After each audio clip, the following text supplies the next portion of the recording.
Welcome back to my channel. कैसे हो आप सब? उम्मीद करती हूँ बेटा सभी अच्छे होंगे और अपना ख्याल भी रख रहे होंगे। तो बेटा आज हम करने जा रहे हैं अपनी वर्कशीट नंबर 95, ठीक है, जो कि आपकी क्या है 6 तारीख की है बेटा, और 6 to 8 क्लास के बच्चों के लिए, यानी कि 6ठी 7वीं 8वीं तीनों क्लासेस के बच्चों के लिए जनरल वर्कशीट है। इसका मतलब ये, ठीक है, आपकी जनरल वर्कशीट है और एक ही मीडियम में है, ये हिंदी मीडियम में ही आई हुई है।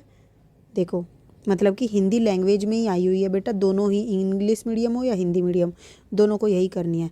यहाँ पर बेटा आज ये आपकी जो वर्कशीट आई है, ये आई है आपकी ट्रैफिक से रिलेटेड। ट्रैफिक या यातायात जाम अब बड़े शहरों की समस्या बन चुका है।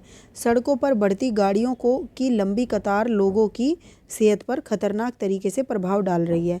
इससे बच्चे, युवा, बूढ़े वायु और ध्वनि प्रदूषण का शिकार हो रहे हैं। तो चारों तरफ बहुत ज़्यादा शोर शराबा भी बढ़ रहा है बेटा, वायु प्रदूषण भी बढ़ रहा है। इससे सबसे ज़्यादा स्वास्थ्य पर किसके असर पड़ रहा है? युवा के और बूढ़ों के, ठीक है। जाम में लगातार एक ही स्थिति में बैठे रहने से 20 से 40 वर्ष के युवाओं में अलग अलग प्रकार की परेशानियां उत्पन्न होती हैं, जैसे कि बेटा कमर दर्द। अब एक देखो, अगर हम एक ही पोस्चर में काफ़ी देर तक बैठे रहते हैं तो उससे हमारे जो अलग अलग तरीके की बीमारियां, जैसे कि कमर दर्द हो जाता है, एड़ियों में या पैरों में दर्द होने लगता है, पैर ऐसे ऐठनसी हो जाती है, चिड़चिड़ापन हो जाता है एक जगह बैठे बैठे ट्रैफिक में, और स्ट्रेस बढ़ जाता है, यानी कि टेंशन बहुत ज़्यादा हो जाती है, ठीक है। शोर और ट्रैफिक के बीच सफ़र करने से लोगों के मानसिक स्वास्थ्य पर असर पड़ता है, ठीक है, सबसे ज़्यादा बेटा मानसिक स्वास्थ्य पर पड़ता है। छात्रों को भी स्कूल जाते समय इस दुष्प्रभाव का सामना करना पड़ता है। इसके कारण चिड़चिड़ापन आम हो गया। मतलब ये जो हम ऐसे व्यवहार करते हैं उसका कारण क्या है? एक तो हमारे आसपास का जो वातावरण है वो सबसे बड़ा कारण बनता जा रहा है इस चीज़ का, जिसका असर काम पर होता है। फिर हम जो काम करने के लिए जा रहे हैं उस पर इसका असर दिखाई देता है। जाम के वक्त कई बार स्ट्रेस बढ़ता चला जाता है और जिससे नींद नहीं आती, डिप्रेशन की समस्या उत्पन्न हो जाती है, बीपी और शुगर की बीमारी को न्योता देती है वो, ठीक है। अब यहाँ पर आपसे क्या बोला, देखो बेटा यहाँ पर कितना दिखाया गया आपको, ये कितना ट्रैफिक दिख रहा है यहाँ पे, ठीक है। अब ट्रैफिक जाम के कारण अपनी परेशानियों की सूची बनाइए बेटा। तो ट्रैफिक जाम के कारण किस किस तरीके की परेशानियाँ होती है बेटा? एक तो चिड़चिड़ापन हो जाता है सबसे पहले,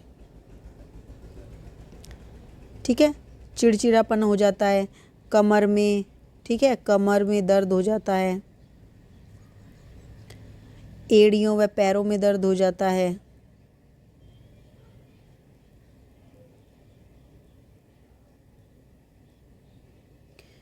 ठीक है, और कई बार क्या होता है, स्ट्रेस बढ़ता है,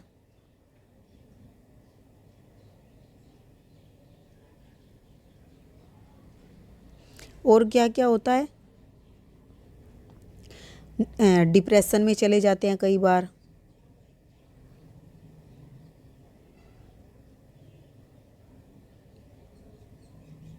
डिप्रेशन की समस्या। और उसके बाद बेटा कई बार नींद नहीं आती समय पर,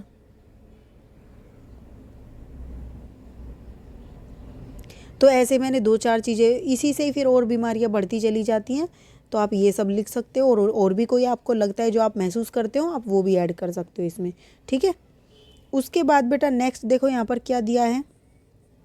दिल्ली सरकार ने ट्रैफिक जाम की समस्या पर युद्ध प्रदूषण के, वायु प्रदूषण आएगा बेटा, ठीक है, वायु प्रदूषण के विरुद्ध रेड लाइट ऑन गाड़ी ऑफ, ठीक है, ये इस तरीके के कुछ अभियान चलाए थे। आप अपनी तरफ से भी कुछ इस तरीके के अभियान चलाने की के लिए सरकार को सुझाव दे सकते हैं, ठीक है। तो बेटा देखो, जैसे वायु प्रदूषण को या इस तरीके के प्रदूषण को दूर करने के लिए रेड लाइट ऑन तो गाड़ी ऑफ था। ऐसे ही हम क्या कह सकते हैं बेटा, वायु प्रदूषण को दूर करने के लिए हम कह सकते हैं पेड़ लगाओ, पेड़ लगाओ, वायु स्वच्छ बनाओ,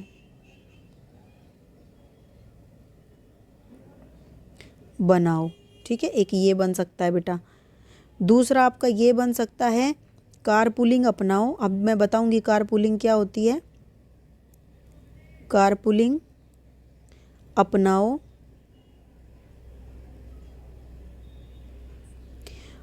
वायु प्रदूषण घटाओ, ठीक है,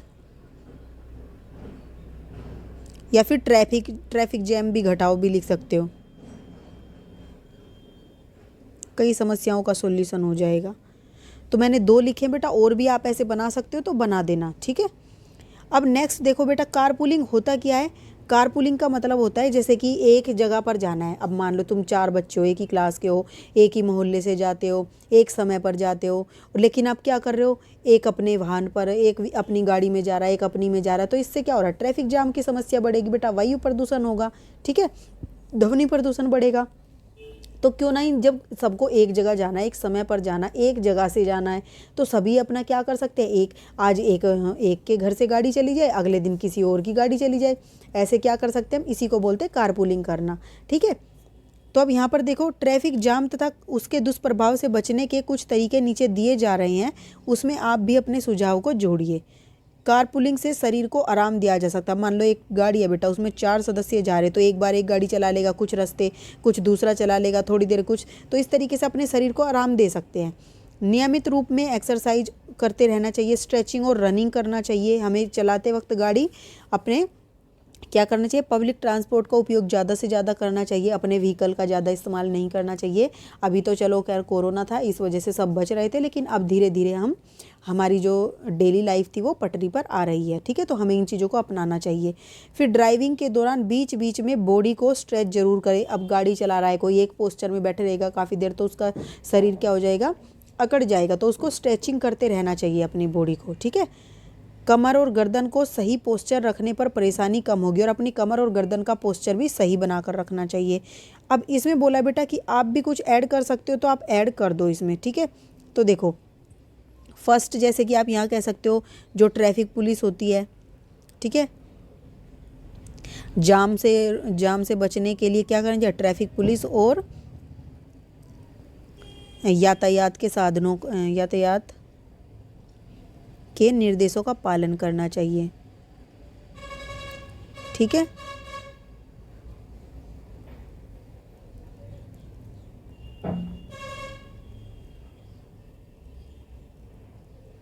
उसके बाद बेटा दूसरा आप लिख सकते हो कि आप और क्या लिख सकते हो, यातायात के इनका निर्देशों का पालन करना चाहिए, ट्रैफिक पुलिस का जो आदेश देती है उसका पालन करना चाहिए, एक दूसरे की गाड़ी को ओवरटेक नहीं करना चाहिए, एक दूसरे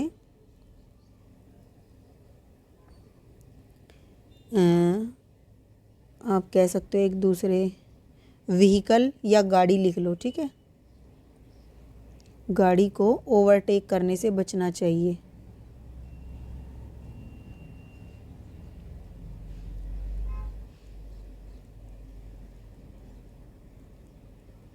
जैसे रेस लगा लेते हैं ना बेटा, कोई उससे आगे निकालनी है, उससे वो नहीं करनी चाहिए। तीसरा बेटा कि एक जो स्पीड होती है वो एक उचित स्पीड में चलाना चाहिए, उचित रफ्तार से गाड़ी को चलाना चाहिए।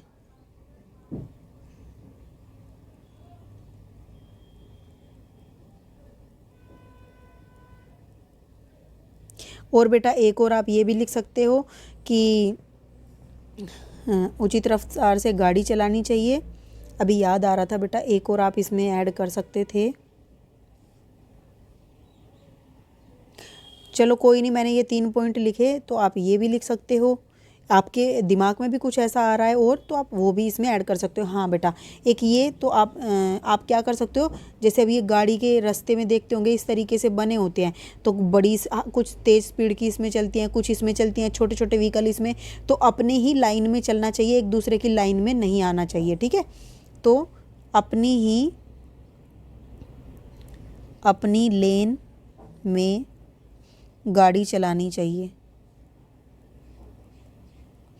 इसको लेन ही बोलते हैं, लाइन नहीं बोलते हैं, ठीक है, चलानी चाहिए। तो मैंने 4 पॉइंट आपको लिख के दिए हैं, और आपको छोटे कम लिखने हैं तो कम लिख लो, आपकी मर्जी है, 1-2 पॉइंट लिख लो। इसमें ऐसा तो है नहीं कि एक दूसरे से जुड़े हुए हैं सब, एक लिखना 1 पॉइंट लिख लो, 2 लिखने 2 लिख लो, और नहीं तो सारे लिखने तो सारे लिख लो, और भी ऐड करने तो और भी कर सकते हो। ये आपकी बेटा आज की वर्कशीट थी, इसको अपने डेली लाइफ में भी आपको अपनाना है, सिर्फ नोटबुक में ही नहीं लिखना है, ओके। और फिर भी कोई डाउट रह जाए तो बेटा कमेंट बॉक्स में पूछ लेना। ये थी आपकी आज की वर्कशीट, उम्मीद करती हूँ समझ आ गई होगी, और अपना जो नेक्स्ट टॉपिक होगा नेक्स्ट वीडियो में करेंगे। तब तक के लिए ऐसे हंसते रहिए, मुस्कुराते रहिए, पढ़ते रहिए और आगे बढ़ते रहिए। Thank you.